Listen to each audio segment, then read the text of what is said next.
Hello and welcome to Gross Commission, Truth in Real Estate Brokerages, where we help you understand the truth about the real estate brokerage industry so you can make smart decisions about your real estate career, earn more money, and keep more of the money you make.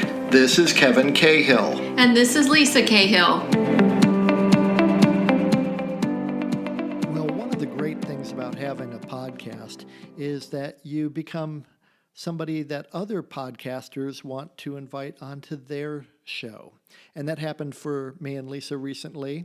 We were invited by Shishilla and Austin Hintze of Waypoint Property Inspections in Tampa Bay to be guests on their podcast, which is called Waypoint Real Talk. We intended to have our own separate conversation with them to have them on our podcast, and yet the conversation with them went so well that we were able to make it into a two-part podcast on home inspections. So take a listen to part 1 of 2. Well, we're excited today to have Shishilla and Austin Hintze with Waypoint Inspections on the podcast. Aaron and Austin, welcome. Thanks for having us. Thank you for being with us. We're so excited to talk with you today about home inspections. Great. Yeah. We're really serious about making certain that consumers have the very best experience in their home sale and home purchase process. And we feel that a home inspection is mission critical to them having a fantastic experience.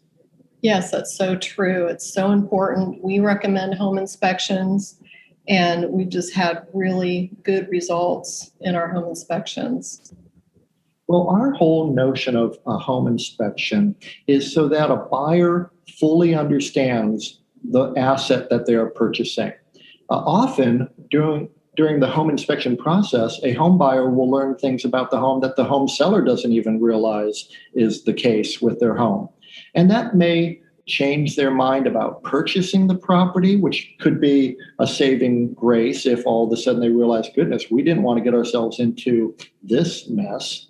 Or it might help them realize we were budgeting for a certain amount of updates and repairs, but now because of our home inspection, we realized that those repairs just expanded a little bit.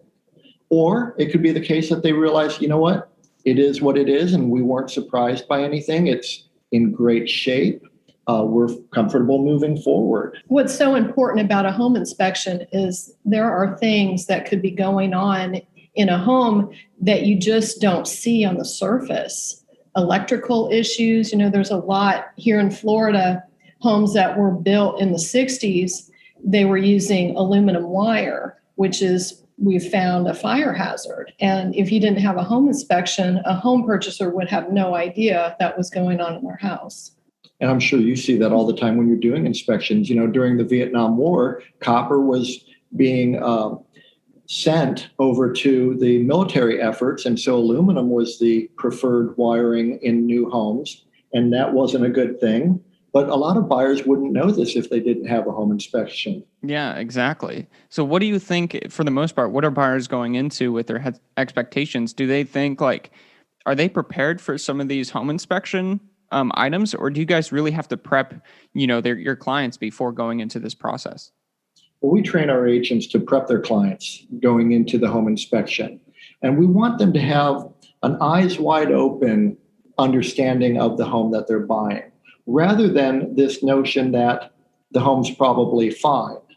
How do they know? They wouldn't really know. And I'm not saying that any home seller would be lying or obfuscating the truth about the condition of the home, but the seller may not even know that there are certain issues with the home.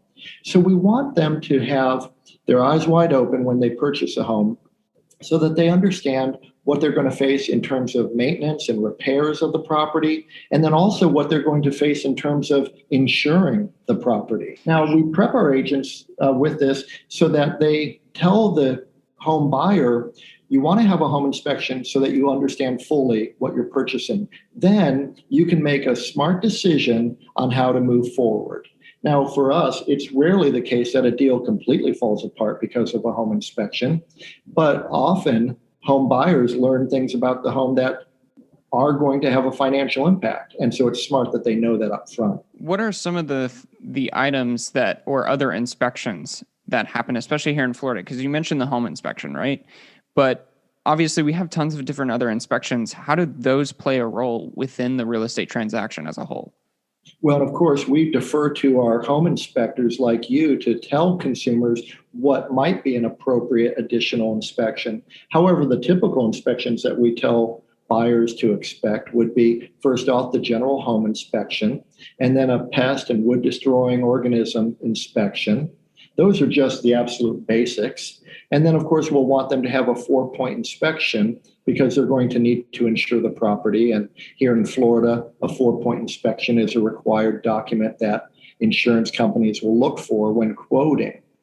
And then, of course, there might be additional inspections that you would point out to the consumer, like seawall.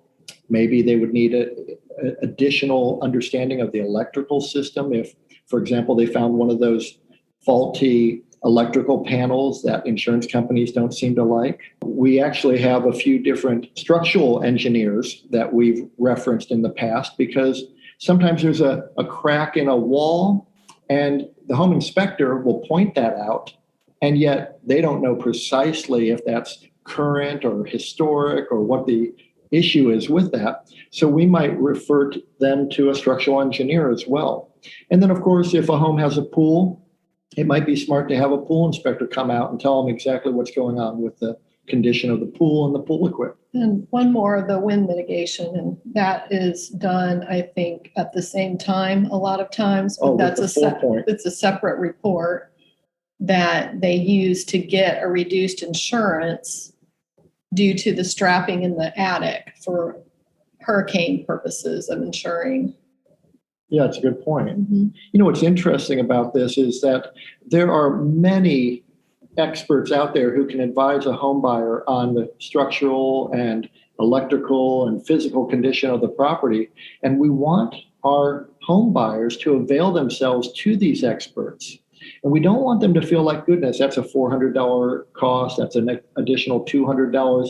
Look, on the grand scheme of things, when you're purchasing what now in Florida, the average sale price in Florida is over $300,000, you need to invest the appropriate money into inspections so that you are protecting yourself for that purchase and for your future maintenance and repair concerns. It's well worth it. Well worth it. Absolutely agree with you. I can't count how many times I've heard stories where people skip inspections, or, you know, they go with somebody that maybe just started last week and they get into the property and find out all these issues, and the inspectors maybe nowhere to be found, or they didn't have an inspection, so they had no idea that it was an issue in the first place. So now they're stuck with this large bill, which they didn't even know about, right?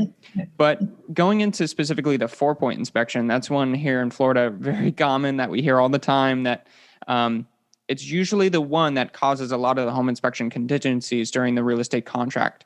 Could you comment a little bit more about that and why you think that is, how you deal with that with your clients, and what you do to kind of prep them for those items? Well, it's a great question. And really, a 4-point inspection is going to tell an insurance company how insurable the property is in its current condition. And so it's going to have an immediate economic impact on their insurance bill, the quote that they get. Now, one of the things that Lisa and I often find amusing is that real estate agents will come back to us or to our agents after a home inspection and say, the property can't get insurance. Well, let me tell you something about the insurance industry. They will insure anything. They'll insure, a TV news anchor's legs. There is nothing that the insurance industry won't insure, including a house. So the fact of the matter is, a home doesn't fail a home inspection, and it is never the case that a home can't get insured. What is factual would be to say that they had the 4-point inspection, and in its current condition, the buyers don't like how expensive the home insurance quotes are. And in order for them to get more reasonable quotes, they're going to have to do certain updates to the property, either the electrical panel or the plumbing or the heating and cooling system or the roofing. And correct me if I'm wrong, but those are the 4 points of the 4-point inspection. And so when a property isn't really in the condition that a buyer would like to be, it's not that it failed the inspection. There is no pass or fail grading system. We're simply giving the buyers a untarnished opinion of the current condition of the property. It's not a passing or a failing grade. It's just what it is. So real estate agents and home buyers need to be mindful that they actually negotiate from a position of strength, which is not to say that the home is uninsurable, but it is to say that in its current condition, the buyers don't necessarily like the quotes that they're getting on the insurance. And it's also important to have a good insurance agent that, if someone's buying a fixer-upper or something, somebody that will provide that insurance on an otherwise expensive insurance house project. And we've done that before. We have a great insurance provider, and we've bought houses that wouldn't get normal insurance because of the 4-point. And then we just get the insurance for a 30-day period that allows us to fix everything that will enable us to get a reasonable insurance quote. Actually, you're right. I mean, we get those short-term, almost like a builder type of insurance coverage. And then we replace a roof, update the electrical panel, replace the air conditioning system, or address the plumbing. And now all of a sudden the home is getting premium insurance rates. Exactly. And all of this comes from the buyer fully understanding the condition of the property that they're purchasing, and that can only be accomplished through a competent inspection process like you provide. Right. I just want to jump in here real quick. So that's an interesting point you just made, because that's something that I even hadn't heard before. So maybe I don't have the right perception on, because I've heard from the buyers, them coming back and saying, oh, I can't get insurance with what was found on the 4-point. But your point is, no, they can. It's just they may have to go with that one specific carrier that's going to be charging so much more than what they would get if they had, the proper items in those sections. So that's interesting. And like I said, that's something I wasn't even aware of. So there we go, changing perceptions on this. And obviously, if someone goes online and just starts tapping away on the keyboard, Googling insurance in Florida, they're not necessarily going to get the advice and counsel of a competent home insurance expert who can guide them through the paths that can get them through that interim period. And what I've experienced is that often real estate agents take this very heavy-handed approach to negotiating repairs or credits rather than a more collaborative approach, saying, look, here's the thing. We could get insurance. It's just ridiculously expensive. Because the number one response home sellers always say is, well, I've got insurance. Just call my guy.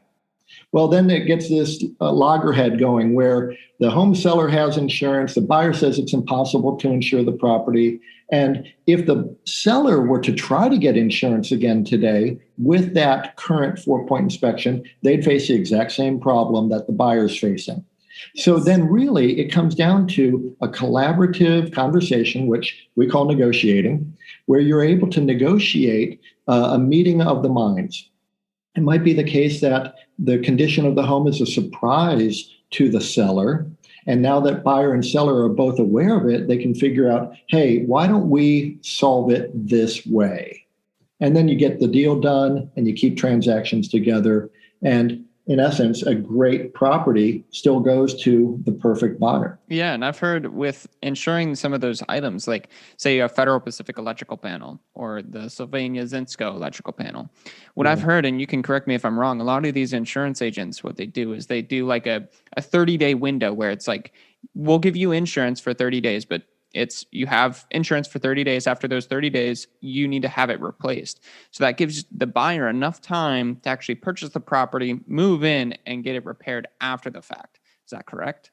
That is correct. That's exactly right. And so then the challenge becomes the buyer and the buyer's agent very effectively negotiating whatever makes sense for the buyer and is acceptable to the seller so that the cost of replacing an electrical panel isn't completely inappropriately placed. And what's interesting about real estate is that, everything's solvable by price. So if a home buyer learns about something with regard to the condition of the home through the home inspection process, and they weren't comfortable addressing those newly discovered problems, it's really just a question of how do we solve this through a price negotiation, a credit negotiation. Sellers may not want to do the repairs, but they might contribute money toward the repairs. Many different ways to solve it. But yes, it's really one of the key focuses for us of having a home inspection so that the buyer is not surprised and upsetted and financially hurt by the condition of the property.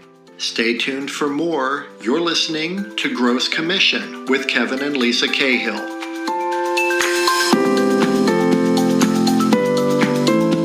We invite you to subscribe to this podcast and visit our website, www.REALean.com, for more information and resources.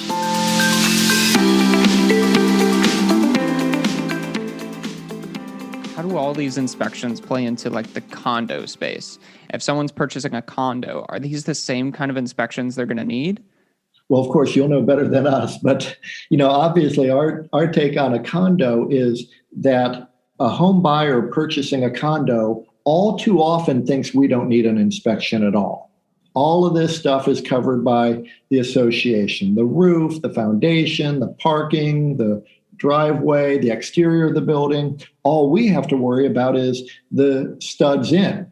Well, a lot can go wrong inside the shell of a condo. And we have a story about that. Oh, well, we just recently learned there was a condo complex in our area, and a certain part of the complex, the association had not fixed the roofs in a timely manner. So they did finally put new roofs on them, but the trusses were falling down. Oh, yeah. So the people did have a home inspection. The home inspector went up in the attic and found that the trusses were falling down. So it was so great that the buyers knew about this, and the whole complex, nobody knew this was going on. And the home inspection discovered this. So thank goodness, I'm sure the people didn't buy it, or there had to be massive repairs done before the deal could go through. Well, and then also in some of these older buildings, you are going to see those Zinsco and Challenger electrical panels. It's not uncommon at all. And many buyers think, well, it's a condo, it's all fine. However, even though they're not going to require the same type of insurance coverage as they would on a single family home, the underlying problem, which is the arcing and the sparking and the fire issues of those electrical panels that insurance companies don't like, that's still inside of your property. So why would you let that go? And we see that all the time. Oh, a lot. Plumbing issues inside of a condo, different problems as well. So I would think that you'd want to do a home inspection on a condo just as eagerly as you would on a single family home. Absolutely. Yeah, you make a great point there. And it's interesting from our perspective because we see a lot of people, when they're purchasing a condo, right, they don't necessarily want to get into the home inspection or don't think they need a home inspection because they're like, oh, everything's protected by the homeowners association, so I don't need to worry about it. But as you mentioned, the trusses were probably rotten from the roof leaks and nobody caught it. So it's the same thing where are you okay moving into this property with everything that's going on? I know as a home inspector myself, when I was doing inspections, even if I was doing an inspection on a condominium where the roof was covered or the exterior was covered or the trusses were covered, I was still going in that attic. I was still climbing on that roof if I could. And I was still walking the exterior of the property just because you don't know what is there. And I'm sure we saw that with tons of other condominiums, especially in the news recently, right? Yeah, terribly sad down in Surfside near Miami. I mean, unimaginable amounts of deferred and neglected maintenance causing an entire collapse of a 12-story condo building. Now, we're members of the Miami Association of Realtors as well. And so I'm in the Miami MLS. And that happened on a Thursday morning, a terribly tragic collapse of that building. And there were 4 units for sale in that building. And of course, Thursday afternoon, all 4 of those were canceled out of the MLS. Mm-hmm. But there were people who could have bought in that building and who did buy in that building in the prior months. And they see all this spalling concrete and cracks in the parking garage. It can be catastrophic. So there is no reason in the world, in the scope of a home purchase, to choose not to invest in a home inspection. Absolutely. I know in that specific case, it is very tragic, very upsetting, especially with what happened with all the deferred maintenance. And it's unfortunate what happened. So hopefully moving forward with all the investigations that happen, we can find out, what exactly happened and how we in the future can look at ways to prevent this from happening again. I know in the same place. So I did inspections on the east coast of Florida in Brevard County, Melbourne area, where NASA is, Space Coast. And the same thing over there with some of the condominiums, just the older ones, eventually that concrete gets exposed. The salt air in the water reaches the rebar that's inside the concrete and rusts it out. And it just slowly happens over time. So if you defer that maintenance, it's very important that these condos are being properly maintained and have the inspections that they need. Well, when you climb up onto a roof and look around at the condition of the property, you're doing a huge service to that home buyer and really to the home seller when they learn of the condition of the property, because obviously an owner of a condominium has a percentage responsibility for all of those upcoming expenses. So simply because the condo association, as opposed to you, the individual home buyer, are responsible for those repairs, doesn't mean that they're doing it out of the largesse of their heart. It's coming out of the owner's pocketbooks.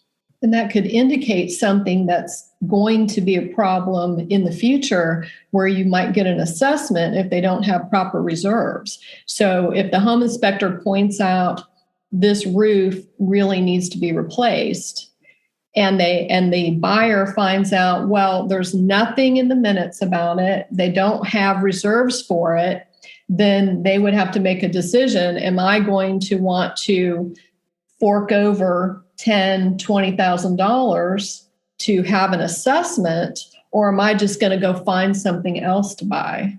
And of course, Lisa is a certified public accountant in addition to being a real estate agent. So she looks at those financials for condo associations when we're working with sellers and when we're working with buyers. And what's interesting is that Lisa loves it when a condo association has a ton of money in reserves when you're a buyer. Because in essence, let's say it's a 100-unit building and they have $400,000 in reserves, well, that means that each one of those 100 units actually gets $4,000 of credit towards future repairs. Of course. Now, when a property doesn't have appropriate reserves, then each one of those 100 owners is going to be on the hook for 1% of the cost of whatever a home inspector might say, hey, this is going to be coming up as a concern. I like to think of it as, when I buy a condo that has high reserves, I like to think of it as someone who owned that condo before has been paying into those reserves for years and years. And now I'm buying it and I'm getting the benefit of that, because usually they'll cut back on the monthly payments because they say, well, I've got plenty of reserves now. And I like to be in that position when I'm buying and there's high reserves. Yeah. Oh, that's a great point. I've actually never thought about it that way. When you're purchasing a property, look at those documents like that.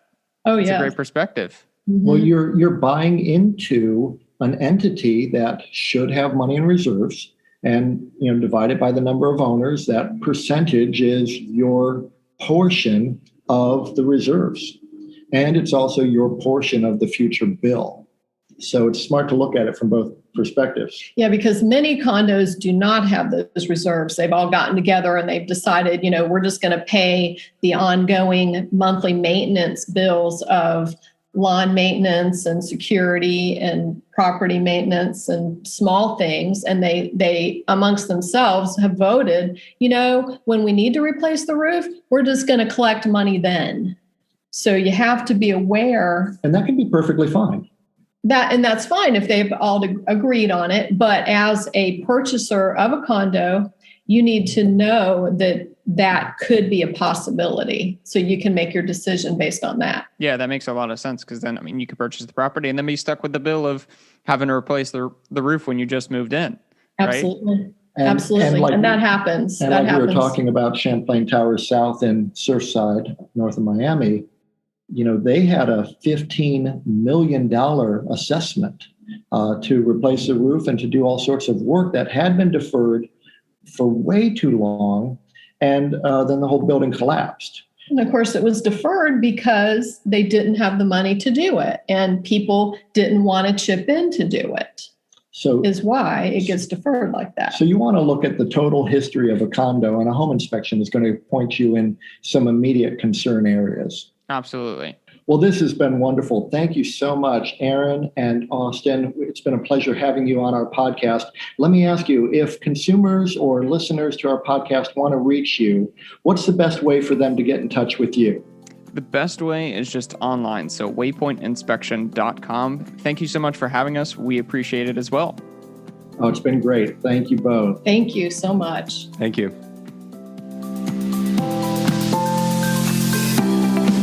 You've been listening to Gross Commission, Truth in Real Estate Brokerages with Kevin Cahill, And Lisa Cahill. where we help you understand the truth about the real estate brokerage industry so you can make smart decisions about your real estate career, earn more money, and keep more of the money you make. Visit us at REALean.com to learn more about our company and to access our resources. Franchise opportunities are available across the country. Please be sure to subscribe to our podcast and share with your friends. Goodbye for now.